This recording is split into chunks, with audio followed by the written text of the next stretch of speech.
You know, it's a pleasure to have a longtime friend on this program, Victoria Coates, who has fought the conservative battles for years and years, was a top advisor to Senator Cruz, now a senior official over at the Great Heritage Foundation. And her expertise is foreign policy. And she's really, really good at it. And she's written a fantastic book, The Battle for the Jewish State, How Israel and America Can Win. First, Victoria Coates, welcome. I have a quick question for you. Are you Jewish? I think I'm honorary, Mark. Are you a warmonger? I want to clear the table here. Well, interestingly, I am actually somebody who has never started a war. And are you a neocon? I just want to make sure. Are you a neocon? Well, I've always been conservative, and so I don't think I can be a neocon. No, I'm just a conservative. So of course I'm joking, but you're actually quite thoughtful, and you do tremendous research, and you really know your subject. So first of all, what motivated you to write a book, The Battle for the Jewish State, How Israel and America Can Win? Well, it really came out of my experience after October 7th of last year, and we all remember where we were when it began to become clear what was happening in Israel that horrific day. And what I found was I started getting the same four questions from mostly an American audience, but also international interlocutors. The first being, how did this happen? How did we get here? The second is, why is Israel an indispensable ally to the United States? The third is, if not Israel, is there an option in the region? The answer is yes, there are two, the Palestinians and the Iranians, and we can get into that. And the fourth is, what's next? And as those questions started to fall into those four buckets, I went to my publisher, Encounter, last April and just said, look, to Roger Kimball, who's the head of it, I have this book in me. And he said, can you give it to me in 90 days? I said, I think I can. And Kevin Roberts said, do it. we'll see you in 90 days. And I said, exactly. Okay. And we did it. We got it done. And you did get it done. So let's dig into the fantastic book. What is indispensable about this relationship between the United States and Israel? Well, this is the history that I think most Americans don't know, going back now, 80 years almost. And the founding of modern Israel in 1948, obviously Truman as president heroically recognized Israel 11 minutes after its founding. That was a great thing. But then you have a couple of decades where it's really an equivocal relationship between Israel and the United States. I don't think either country really knew what to make of the relationship. And it grows through the 60s and 70s, and the value of Israel as a partner to the United States becomes more clear. And what was interesting to me, Mark, it's really under your old boss, Ronald Reagan, where this becomes a very serious issue. And Reagan is the first one to sign an MOU with Israel, which is an issue we're still grappling with at Heritage today. What did those memorandums look like between Israel and the United States, the intelligence sharing, the missile defense cooperation? Our first free trade agreement was with Israel under Reagan. So all of this gets put in place in the 80s and then just takes off in terms of an incredibly valuable relationship for the United States, really the partner of choice in the Middle East. And what is it about Israel that's valuable to the United States? Intelligence, technological development, the sharing of, really, the creation between Jews and Christians and so forth. What is it exactly? I would embrace the and on that one. It's all of the above. And one of the things I deal with in the book is the importance of Judeo-Christian values to both Israel and the United States in our founding. We're both very young countries in the grand scheme of things. If we look at what's happening at the Vatican this week, and this goes back, thousands of years. Modern, and obviously Israel, its identity also goes back thousands of years, but modern Israel, 1948, modern America, 1776. So compared to the Europeans, for example, these are new nation states, and everything Israel has done in this really short period of time has been of huge value to the United States. And one of the things I go into in the book is that all of these folks who want to boycott Israel, want to somehow divorce themselves from any content from Israel, well, they're going to have a hard time eating because of the bioagriculture advances of Israel, including, say, the cherry tomato. They're going to have trouble moving around. They won't have ways. They're going to have trouble communicating. They won't have an iPhone. So yes, it's security. Yes, it's intelligence, but it's so many more things for both the Israeli and the American people. And I just wanted to put that all in one place so everybody could read about it and have that information. And isn't it interesting? Whatever happened to the idea that we join with countries that have shared values and in many ways shared histories and shared cultures, and in other words, friends. For instance, if I have a neighbor who's a very wonderful person and somebody's attacking them, I want to come and help them. I'm not sitting there saying, well, I don't know, did they cook me breakfast the other day? What do I get out of this? Do you see what I mean? Sometimes there's a moral or value obligation, no? Well, there is, but then there's also just the enormous benefits we get out of this. I keep going back to issues of national identity. Israel has an incredible, we were just there together. It's an incredibly strong sense of national identity. In the best parts of the United States, we still have that. And our two countries share so much, and that is so valuable, and that creates this tremendous synergy between us. We're here with Victoria Coates, extraordinarily smart lady who used to work, top foreign policy advisor to Senator Cruz, among other things. Now a senior foreign policy expert over at the Heritage Foundation, one of our favorite organizations. The book is The Battle for the Jewish State, How Israel and America Can Win. It's very important because there's a lot of people, Victoria Coates, who are trying to divide Israel and the United States. What's in it for us? Israel's dragging us into this and that and the other thing. Doesn't Iran talk about destroying the United States and Israel? Isn't Iran trying to build intercontinental ballistic missiles that they don't need to attack Israel? Tell us about that. Well, I will, Mark. If I can just take a quick second, though, to note that the walk-in music to this segment was Kashmir, which is Chase Utley's walk-up song. Yeah, you're good. It's the only song my kid ever learned to play on the cello, so I know that.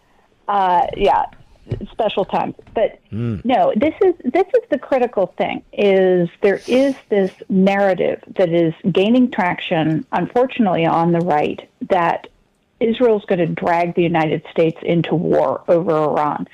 And what that fails to recognize, first and foremost, as you just said, Israel's the little Satan and we're the big Satan.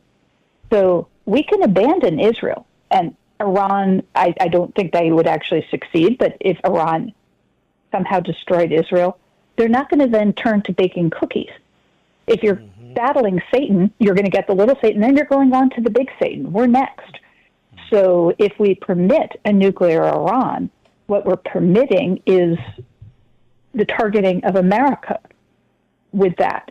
And the second fallacy in this narrative is that any action against Iran will result in some kind of massive conflagration, regional, if not global, resulting in thousands of civilian casualties. This just isn't historically accurate. We've had two Israeli strikes on both the Iraqi and the Syrian nuclear facilities, both targeted, very limited of any civilian casualties, no war. We've also, and I think this is a critical point, we've seen Israel navigate for the last 15 months a seven-front attack on the Jewish state from the region, including two direct attacks from Iran on Israel without igniting a broader war. Israel doesn't want a broader war. The United States doesn't want a broader war. The Iranians are the ones who have been the provocateurs. There is a very targeted surgical way to do this. The president is completely in his rights to pursue a diplomatic solution. I would not say his patience should be infinite on that, but if it fails, a targeted strike does not then inevitably mean a broader war. Mm-hmm. But the Iranians with nuclear weapons and ICBMs is a perpetual threat and dagger at the throat of the United States. If they don't attack us, they will bully us, they will threaten us, they will boycott us. Isn't that right? Doesn't that open up the nuclear Pandora's box? I mean, we're looking at Pakistan and India today. Can you imagine Iran having a nuclear weapon and threatening all its neighbors? And what would its neighbors do? Are they going to sit still? Won't Saudi Arabia get one too? No, they've said they will. And so this is the other piece here. President Trump's been very clear. No nuclear weapons for Iran for precisely this reason. He hates nuclear proliferation. He is right to do so. I support him in that. And we don't want to have to worry about every border skirmish that goes on in the Middle East the way we're looking at India and Pakistan, for fear that it's going to turn into some kind of major thing that will drag in the United States. So this is the place to cut this off right now. We have the means to do it. And so I strongly believe, the president should stick by his red lines. We cannot tolerate a nuclear Iran. It's not just, some random thing far away. This is going to have major consequences for the United States, all of our regional partners and allies, but also us here at home, because bear in mind, they haven't just made massive progress on their nuclear program during the Biden administration. They've been testing all sorts of missiles, so-called satellites, all of these other projectiles by which they can get these things, not just to Israel and Europe, but also to the United States. Wouldn't they also be in a position to dictate foreign policy in the region to us? That is, if you provide Israel with support, and people forget, Saudi Arabia is scared to death of this too. They want nothing to do with it. The UAE wants nothing to do with it. Jordan wants nothing to do with it. I mean, most of these Arab countries, Iran's a Persian country. Most of these Arab countries, not all, some of them are terrorist states like Qatar and so forth, but most of these Arab countries, they stand with us. They stand with Israel. Even if they don't do it openly, they don't want Iran getting this because they know Iran will use it to dictate policy to their countries. And by the way, and try and knock off some of their leaders too. No, it will. And I think Saudi Arabia is key here because Iran has always, the Iranian regime rather, not the Iranian people, have always been very hostile to the House of Saud, particularly with the control of the two main mosques at Mecca and Medina. And they have always held that the House of Saud is an illegitimate custodian of those mosques.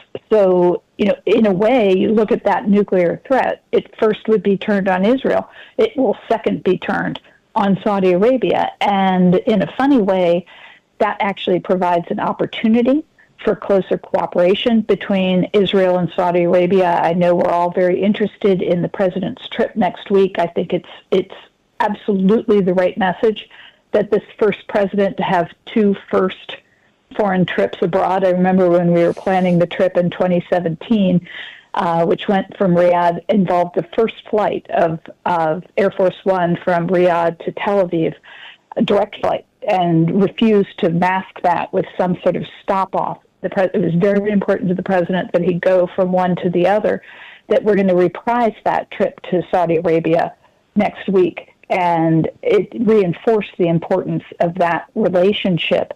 And look at what might happen, between Israel and Saudi Arabia. And this was one of the most interesting narratives in the book, is to go from 1981 with Israel deeply concerned about a potential arms sale of AWACS by Reagan to Saudi Arabia, and trying to prevent that, to the last chapter in the book when we're looking at a potential agreement between Saudi Arabia and Israel. That's a tremendously hopeful trajectory, and that's really what I hope President Trump can capitalize on. Isn't the best way to prevent an all-out war is to prevent Iran from getting a nuclear weapon? Because doesn't that mean if Iran, at least for a period of time, is the only one of the the Muslim states there to have a nuclear weapon, that whether it's Yemen or whether it's Lebanon and so forth and so on, it will really be able to throw its weight around, and not just with Israel, but these other countries. No, they will. And we have to look at what Israel's done over the last 15 months to diminish their position in terms of degrading Hamas, Hezbollah, now apparently turning their attention, well-deserved, on the Houthi. But then also you think about nuclear capabilities. I'm not going to say whether Israel does or doesn't have nuclear capabilities, but even the rumor of that has not caused a regional arms race over the last half century. And what we've heard is from our Arab partners and allies is if the Iranians get a nuke, though, whoa, all bets are off. We all want to try to get one. So this will cause tremendous instability in the region, and one the world can ill afford. It's one thing about India and Pakistan. Now would have a nuclear arms race around some of the world's most significant energy assets. That should be intolerable to everyone. And one thing I would add, Mark, is we should all also be looking at China on this. China has been buying now 2 million barrels a day of oil from Iran, which they're cycling through Malaysia. They are financing this. Any stink from this should stick to China. They are permitting it, and they may well be encouraging it. They may well want a nuclear Iran to distract us in the event they want to go against Taiwan. But this is a bigger picture than just the Middle East. So I think that's what demands our attention. You make a great point, because China views it as a bigger picture. Russia, North Korea, they all view it as a bigger picture. They want their alliance, and they're getting it with Iran, because Iran not only provides oil, but they provide drone technology and other things as well. So you have this alliance between the Marxists and the Islamists in North Korea and China, and, of course, the Islamists and the fascists in Russia. But let's look real fast before we end this. And by the way, the book is great. You're listening to Victoria Coates, The Battle for the Jewish State, How Israel and America Can Win. You hear people in our country all the time, what I call the fifth column isolationists. They go on and on that really our support for Ukraine could cause World War III and a nuclear war because Russia keeps threatening us. And then they say, well, so what if Iran gets a nuclear weapon? It's manageable. Well, which one is it? If Iran gets a nuclear weapon and they say, you keep supporting Israel, we're going to cause World War III, or you keep supporting Saudi Arabia, or you keep supporting Jordan, or whatever it is, that can cause World War III. So that will be their position, the same crowd, as they, in other words, our allies will never be able to depend on us if they get their way, because the enemy will have a nuclear weapon. Well, the good news about that crowd is they're actually quite small. I know they're quite vocal, but they're small. And I tend to look at the United States Congress, and I see one in the Senate and one in the House. And that is a concern. And, I would have my agreements and disagreements with both parties. But I think what the key is here is to make a clear case to the American people, because we at Heritage Foundation, we are not looking for monsters abroad to slay. Senator Schmidt was with us today making exactly that point, but also making the point that we need to revitalize our industrial defense base, that we need to be strong at home. We need to be able to project power. That doesn't mean we want to get involved in every foreign war. And so I think it's making the case to the American people when things are in their best interests, and explaining that to them in terms that they buy into, that have currency with them.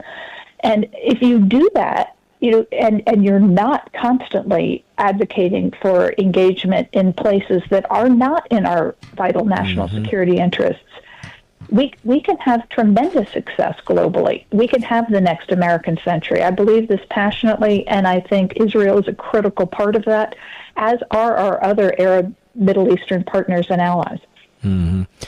Well, folks, I encourage you to get this book, The Battle for the Jewish State, How Israel and America Can Win. You can get it at Amazon.com. We've linked to it on all my platforms. You're listening to Victoria Coates. She's absolutely terrific. Victoria, we've got to leave, unfortunately. I could listen to this all day, but we wish you all the best, and thank you for writing this great book. Thank you, Mark. Take care. All right, take care of yourself.